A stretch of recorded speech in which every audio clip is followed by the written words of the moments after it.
So, we're here to really celebrate diversity, of course, and human rights for all, especially queer rights. Gay rights are human rights, and human rights are gay rights. So, LGBT rights must be at the heart and must be part of a universal package of human rights which transcend international borders. That's the only way forward. And we're also here tonight to learn more about the alarming development in Central and Eastern Europe and Central Asia, countries within the sphere of the former Soviet Union and today's Russia, and to really show our support to the very, very brave activists who are trying to change their society into a more modern and inclusive one. So thank you for being here tonight. The attack on the LGBT communities in the post-Soviet states is the foundation of a strategy, I would say. These attacks are often labeled so-called Western perverted values. You know all what I'm talking about. Where policy address queer rights as non-Russian, non-Georgian, non-Lithuanian, just to mention a few examples. And this new kind of symbolic universe that was built by Putin and by others is one that is built around the heterosexual family, nationalism, and the rejection of the other.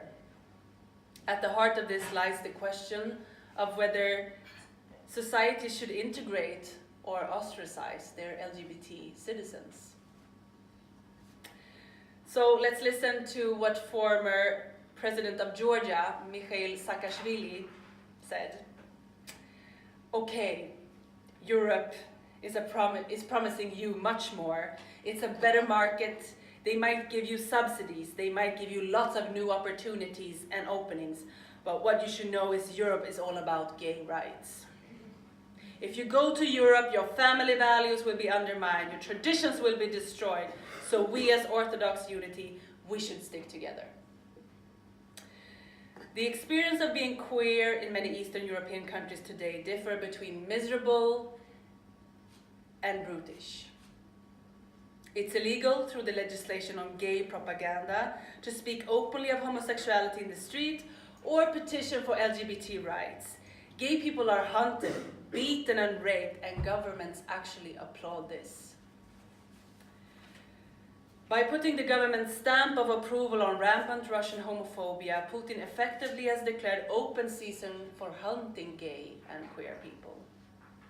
In Ukraine, Putin used fear of gay marriage as an instrument to keep Ukraine outside the EU sphere of influence. He brandished this new weapon in the form of billboards throughout Ukraine, their message blunt and ominous for socially conservative Ukrainians. Association with the EU means same-sex marriage.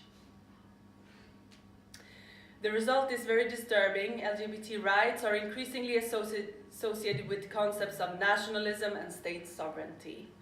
Popular fear against Western interference has resulted in an ideology hostile to LGBT rights, homophobia disguised as nationalism. And what has the EU response been? A shameful silence based on our dependency on Russian gas and oil. You're nodding, colleagues. I'm happy. So to conclude, Putin has managed to define LGBT rights as a Western construct, embedding the rights discourse into discussions of nationalism and state sovereignty.